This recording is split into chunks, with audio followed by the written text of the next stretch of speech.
Welcome to Charging Ahead with Utilicast, the podcast where we deep dive into the dynamic world of energy, technology, and the innovative solutions that make our world a better place. I'm your host, Trent, and for today's episode, we'll be discussing NERC and FERC compliance. We'll be meeting with Chris Unton, our compliance lead. Chris and his team stay on top of NERC and FERC's latest standards and requirements. They collaborate with our clients to establish process-based solutions that they can integrate into their operational culture. Utilicast provides our clients with mock audits, gap assessments, and design and architecture of compliance program build-out. Today, Chris is going to discuss the risks and disruptive forces to an electric utilities compliance program. Chris, we understand that renewable power connected to the grid is probably creating some challenges to compliance. What's your interpretation of this?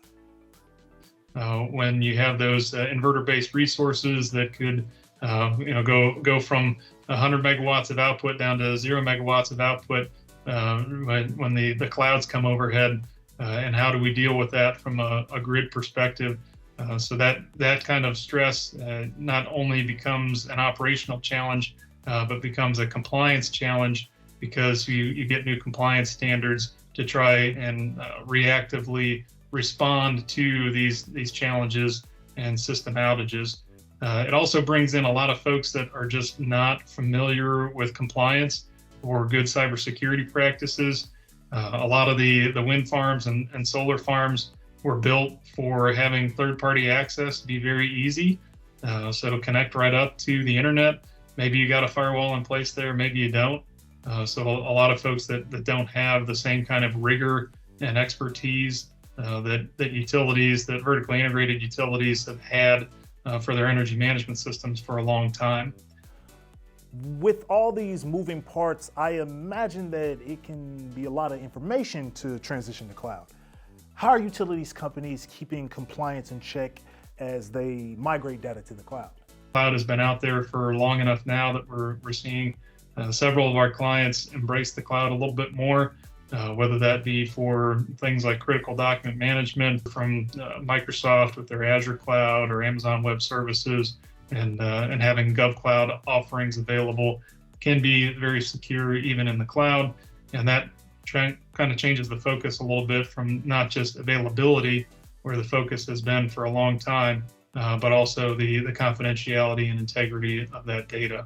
Can you elaborate on how increased OT-IT integration creates compliance challenges? Another trend is connecting up OT systems with the information technology at corporate for doing more with less in terms of resources, so that the corporate IT folks can manage the operations technology infrastructure, as well as needing to pull that data out to make more economic decisions, right? So, need generator output, need EMS output, and need it in more formats for additional system integrations. So that brings certainly a security challenge with it. What about regulatory creeping to low impact systems?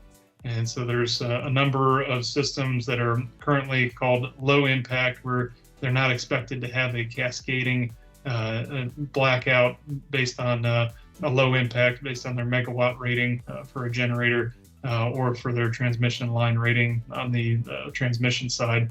But we're seeing more and more interest in that because those systems can be an attack vector to other systems that they are connected to. How are extreme weather events leading to the development of new standards, updating weather preparedness, impacting operations planning and coordination? Extreme weather events, again, the standards kind of trail that, and when you have an issue that creates a blackout, then you're likely to get a FERC NERC standard sitting behind that to try and make sure it doesn't happen again. Thanks, Chris, for giving that rundown of NERC and FERC compliance. And thank you for tuning in to Charging Ahead with Utilicast. See you again soon.